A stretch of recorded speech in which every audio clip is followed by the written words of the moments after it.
Hello बच्चों, कैसे हो? आपका स्वागत है त्रिपान स्टडी सेंटर में। आज जो हम करने जा रहे हैं बहुत ही महत्वपूर्ण टॉपिक, जिस पे हम हर एक पहलू पर प्रकाश डालने की कोशिश करेंगे। ये टॉपिक हर एक क्लास के लिए बच्चों के लिए इम्पोर्टेंट रहेगा। तो चलिए देखते हैं हमारा आज टॉपिक क्या है। Justice of Mahadev Govinda Ranade is most important here. Justice of Mahadev Govinda Ranade here.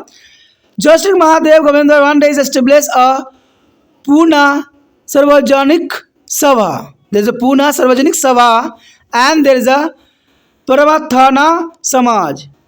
Prarthana Samaj in the 1867 in Mumbai to bearing about the religious reformer.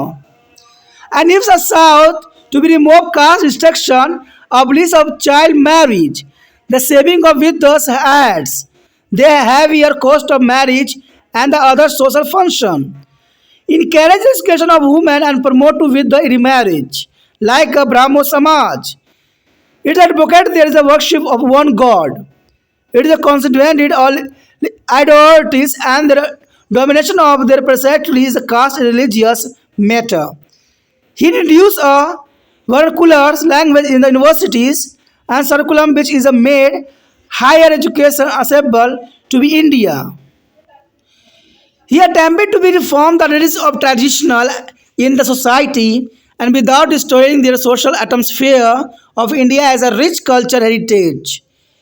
He was also a founding a member of Indian National Congress. There is a founding the member of Indian National Congress. There is a most important picture on your screen. The Justice Mahadev Govind Ranade. उसके पश्चात आता है हमारे समक्ष न्यायमूर्ति महादेव गोविंद रानडे। काफ़ी महत्वपूर्ण ये व्यक्तित्व हैं, न्यायमूर्ति महादेव गोविंद रानडे। देखिए जैसे नाम से इनका पता लग रहा है न्यायमूर्ति, तो काफ़ी महत्वपूर्ण है।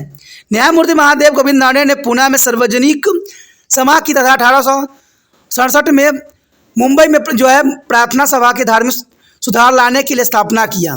यानी इनका काफ़ी महत्वपूर्ण योगदान है। इन्होंने सार्वजनिक सभा की स्थापना किया, पुणे में सार्वजनिक सभा की स्थापना किया, जो कि 1867 में थी, जो मुंबई में स्थापित किया गया था।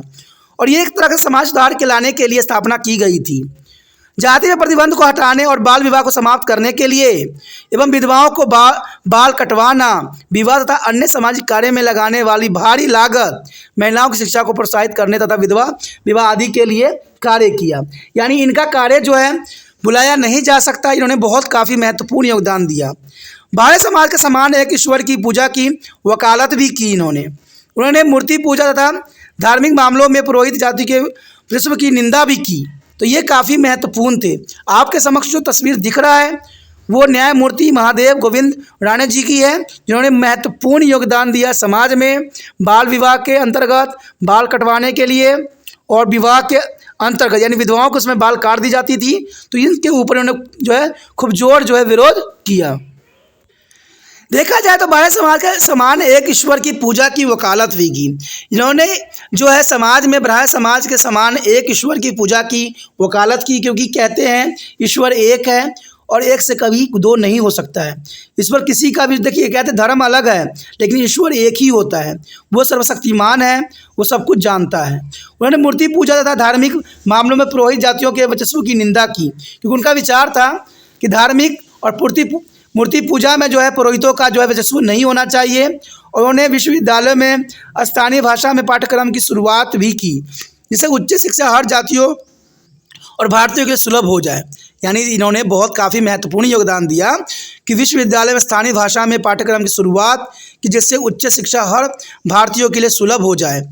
भारत की समृद्ध और संस्कृति विरासत के सामाजिक जो है वातावरण को नष्ट करें बिना ही समाज में कठोर परंपराओं को सुधारने का इन्होंने बेखूबी प्रयास किया।